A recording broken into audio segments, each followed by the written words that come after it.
इस कार्यक्रम के प्रसारण सहयोगी हैं श्री दिगंबर जैन बड़ा मंदिर, B73B, सेक्टर 27, नोएडा, उत्तर प्रदेश। संरक्षक श्री महावीर जैन, संरक्षक डॉक्टर SP जैन, संरक्षक श्री राकेश जैन, अध्यक्ष श्री पवन कुमार जैन, उपाध्यक्ष श्री निर्मल कुमार जैन, सचिव श्री अजय जैन, कोषाध्यक्ष श्री सुभाष चंद्र जैन, महासचिव श्री चंद्र प्रकाश जैन, प्रबंधक श्री सुबोध कुमार जैन, सदस्य श्री संदीप जैन, सदस्य श्री प्रमोद जैन, सदस्य श्री दिनेश जैन, सदस्य श्री राजीव जैन, सदस्य श्री MP जैन।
एक ऐसा नारा है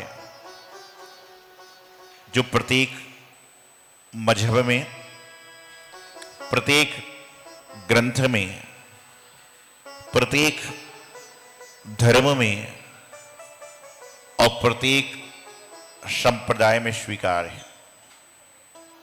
धर्म के नाम पे विवाद है, ग्रंथ के नाम पे विवाद है, मजहब के नाम पर विवाद है, पूजा पद्धति के नाम पर विवाद है। लेकिन यदि सारे विश्व के लोग एक नारे के नीचे साथ में हैं तो उस नारे का नाम है सत्यमेव जयते, कि सत्य की सदा विजय हो सकती, सत्य की सदैव विजय होती है। सत्य कभी अपराजित नहीं होता। सत्य चाहे अकेला हो सकता है लेकिन अपराजित नहीं होता। सत्य कभी हार नहीं सकता। सत्य के साथ भीड़ नहीं है, लेकिन सत्य भीड़ भाड़ से दूर एकांत में आपको आपका बोध कराने वाला है। आज कहने को तो हम कह देते हैं कि सत्य बोलना बहुत कठिन है, लेकिन सच मायने में आप मानना कि सत्य बोलना कठिन नहीं है, बल्कि सत्य बोलना सबसे सरल है। और कहावत भी है कि एक झूठ को छुपाने के लिए हमें 100 झूठ बोलना पड़ता है। यदि हम 100 झूठ को बोलने की जगह एक सत्य को बोल दें तो हो सकता है कि हमारा जीवन अच्छा हो जाए। झूठ बोलने में इंसान इतना माहिर है कि झूठ उसको बोलना जन्म से आ जाता है। झूठ बोलने में इंसान कहीं पर भी पीछे नहीं है, चाहे वह जिन मंदिर हो, चाहे गुरु का द्वार हो, चाहे आहारशाला हो, चाहे जिनवानी का स्वाध्याय हो। हर व्यक्ति झूठ बोलने में वर्तमान में इतना निपुण है कि आप इंसान को देखकर पता ही नहीं कर पाते कि यह झूठा है कि सच्चा है। चेहरे के ऊपर इतने मुखौटे लग चुके हैं कि इंसान को अपना रूप भी याद नहीं है। चार्ली चैंपियन नाम सुना होगा सभी लोगों ने। कैसी मूंछ होती है चार्ली चैंपियन की? चार्ली चैंपियन की मूंछ कैसी थी? छोटी सी, पहचान थी। सिर पे कौन से कलर की? काली टोपी, हाथ में होता था क्या? चार्ली चैंपियन होता था, बड़ा फेमस था। एक बार अमेरिका में प्रतियोगिता हो रही थी कि चार्ली चैंपियन का रोल करना है। तो चार्ली चैंपियन ने सोचा कि मैं भी चलता हूं रोल करने, पुरस्कार तो मुझे मिलेगा। और लोग भेष बदल बदल कर चार्ली चैंपियन बनकर गए थे। और आपको जानकर बड़ा आश्चर्य होगा कि जब रिजल्ट निकला तो जो असली चार्ली चैंपियन था उसका नंबर 4था था। उसके पहले नकली 3 लोग आगे निकल गए कि जो असली था वह अपनी नकल करने में पीछे रह गया, वह असत्य बोलने पीछे रह गया, दूसरे असत्य बोलकर उससे आगे निकल गए। ये संसार है। झूठ बोलने से कुछ समय के लिए सुखी हो सकते हो, खुश हो सकते हो, लेकिन झूठ जो है सर्वथा सुख को देने वाला नहीं है। बैंक से चोर रुपए लूट लेता है, बैंक से चोर रुपए पैसे लूट लेता है, लेकिन जब उसको घर जाना होता है तो घर का नंबर कौन सा बताता है? जो उसका सही नंबर होगा वही। ट्रेन में सफर करना है तो आपको आईडी कौन सी बताना पड़ती है? आधार कार्ड कौन सा बताना पड़ता है? आपका अपना। हाँ, वो अलग चीज है कि तुम 45, 55, 56 साल के हो और सिटीजन बन जाते हो कि भाई मैं 60 साल का हूं, टिकट आधी लग जाएगी, ये तुम कर सकते हो, लेकिन तुम्हें अपना वास्तविक नाम बताना पड़ेगा। और कई बार बताते हैं कि प्लेन में यदि पवन जैन नाम है और पवन कुमार जैन नाम लगा दिया तो क्या होगा? क्या होता है? थोड़ा सा असत्य बोलोगे तो टिकट कैंसिल, नो पैसे वापस, नो रिफंडेबल, सारा काम हो जाता है। तो जीवन में सत्य बोलना बहुत आसान है, लेकिन जीवन में असत्य बोलना मुश्किल है, लेकिन हम लोग असत्य पर ही चल रहे हैं। आपसे मैं आज कहूं कि आज प्रातः काल से लेकर शाम तक आप दिन भर में कितने बार झूठ बोलते हो उसकी गिनती करना। कितने बार बोल लोगे? 2-4 बार तो हो जाएगा है? बोले अनगिनत तो पता ही नहीं है कि हम क्या कर रहे हैं क्या नहीं कर रहे हैं। ऐसे एक बार हुआ, एक व्यक्ति रोज मंदिर में अभिषेक करने आता था, 1-2 दिन नहीं आया तो मैंने प्रबंधक जी से कहा, मंत्री जी से कहा, प्रधान जी से कहा, मैनेजर जी से कहा कि भाई उनको फोन लगवाओ। बोला महाराज जी याद कर रहे हैं, क्या बात है, क्यों नहीं आ रहे हो? उन्होंने फोन लगाया, बंदे ने फोन उठाया, वो बोला भाई महाराज जी याद कर रहे हैं, क्यों नहीं आ रहे हो? अरे बोले महाराज जी से कहना मैं तो आने वाला हूं, लेकिन अभी मैं दिल्ली में नहीं हूं, दिल्ली से बाहर गया हूं। सामने वाले ने मुझे बता दिया कि महाराज जी वो दिल्ली में नहीं, दिल्ली से बाहर है। मैंने कहा उसको यह बोलो कि बोले मैंने जो फोन लगाया ना वो मोबाइल पे नहीं लगाया बल्कि लैंडलाइन पे फोन लगाया है, और लैंडलाइन बाहर नहीं जाता, लैंडलाइन घर पे ही होता है। मैंने जो फोन लगाया ना वो मोबाइल पे नहीं लगाया, लैंडलाइन पे लगा। ऐसा आदमी की आदत है, मोबाइल पे झूठ बोलने की आदत है। उसने बोल दिया घर पर नहीं हो, लेकिन वो भूल गया कि फोन तो लैंडलाइन पर आया। अरे सीधा बोलते कोई कारण से नहीं आ पा रहा हूं, बात खत्म है, इधर उधर है।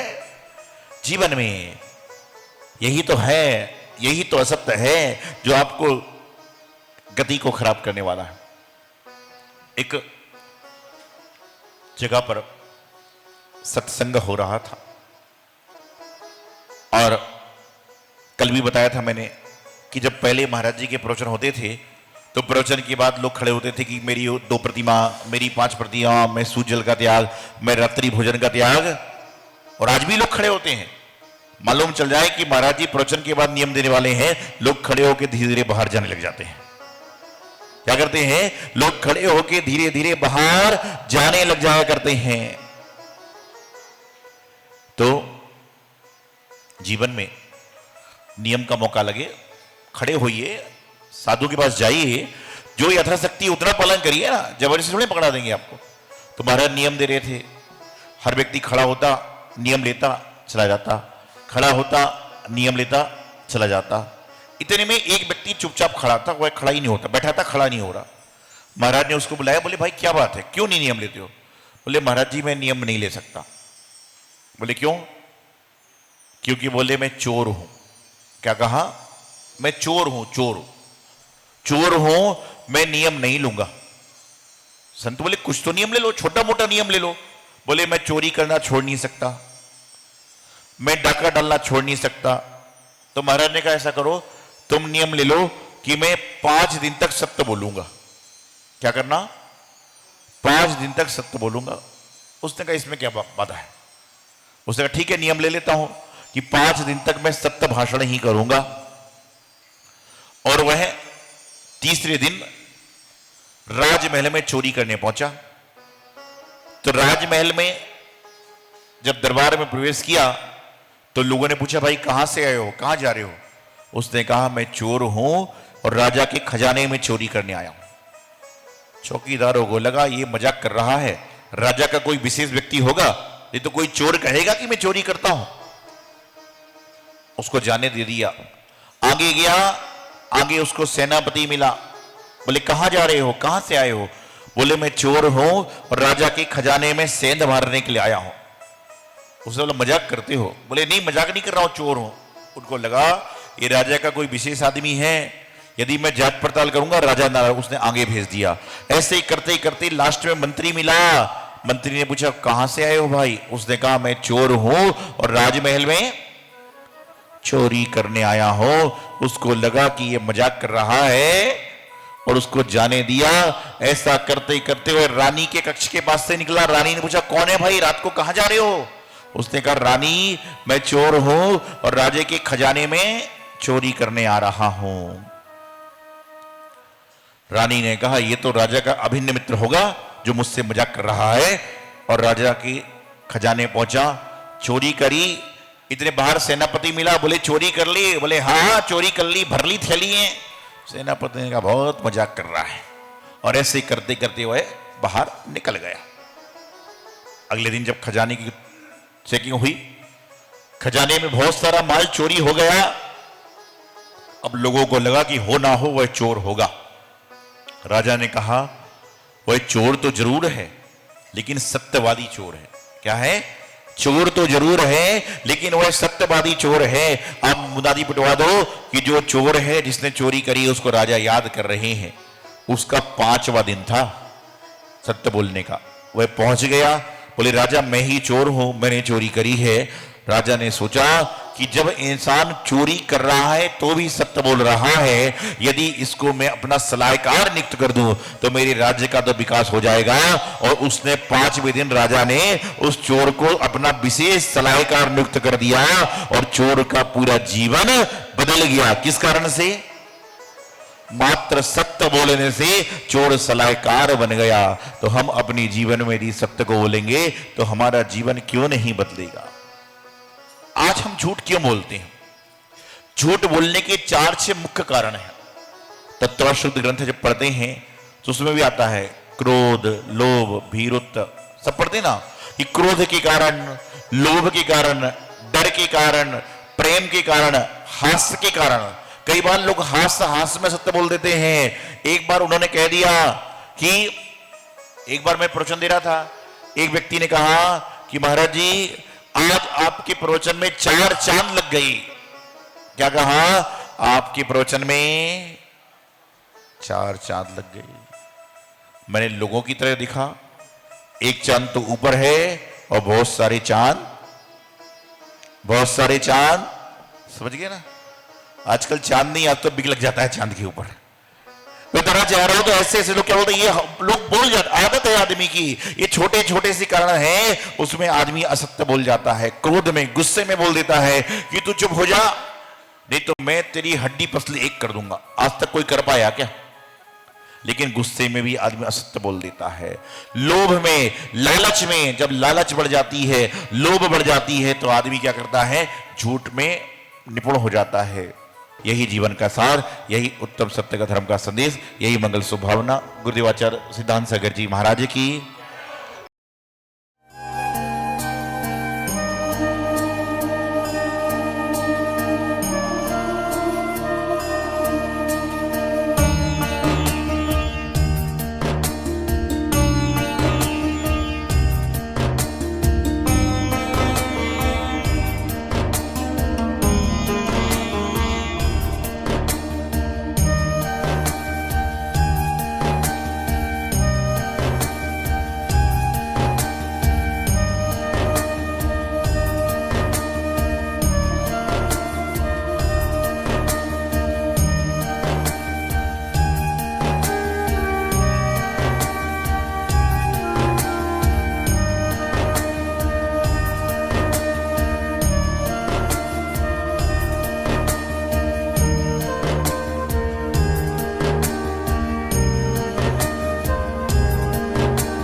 इस कार्यक्रम के प्रसारण सहयोगी थे श्री दिगंबर जैन बड़ा मंदिर, B73B, सेक्टर 27, नोएडा, उत्तर प्रदेश। संरक्षक श्री महावीर जैन, संरक्षक डॉक्टर SP जैन, संरक्षक श्री राकेश जैन, अध्यक्ष श्री पवन कुमार जैन, उपाध्यक्ष श्री निर्मल कुमार जैन, सचिव श्री अजय जैन, कोषाध्यक्ष श्री सुभाष चंद्र जैन, महासचिव श्री चंद्र प्रकाश जैन, प्रबंधक श्री सुबोध कुमार जैन, सदस्य श्री संदीप जैन, सदस्य श्री प्रमोद जैन, सदस्य श्री दिनेश जैन, सदस्य श्री राजीव जैन, सदस्य श्री MP जैन।